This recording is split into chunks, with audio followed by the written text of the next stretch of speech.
People are continuing to take to the streets in protest after an ICE agent shot and killed 37-year-old Renee Good in Minnesota this week. That includes here at home, where dozens gathered for a candlelight vigil in downtown Buffalo this evening.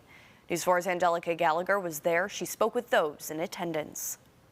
Just days after a woman is fatally shot by ICE in Minneapolis, Buffalo residents are remembering her, gathering for a candlelit vigil in downtown Buffalo outside of the ICE field office behind me. There will be time for the angry protests. There will be time for other kinds of action, but tonight was about a vigil, was about remembering who she was. After 2 days of protests, candles lit up the sidewalk outside of Buffalo's ICE office as residents gathered for a vigil for Renee Good. Tonight it was much more somber and quiet.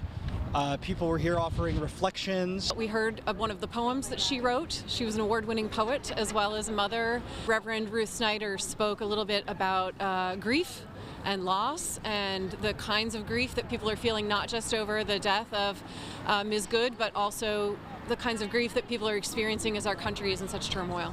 The vigil was organized by local community groups calling for changes to immigration enforcement. That there's a group of people in this community who care very deeply about one another and about what they see happening in this country, and who are determined to raise the alarm and to come together and to stand with purpose. State Assemblyman Jonathan Rivera attending Friday's vigil. We have to continue to bring attention to these things, and we have to be able to acknowledge and speak truthfully that this is not a country where these sort of things should be happening. Earlier this week, when we reached out to City Hall about the shooting in Minneapolis, Mayor Sean Ryan said in a statement in part, quote, "The city of Buffalo will not participate in ICE's civil immigration enforcement." I'm hopeful that other leaders locally follow suit.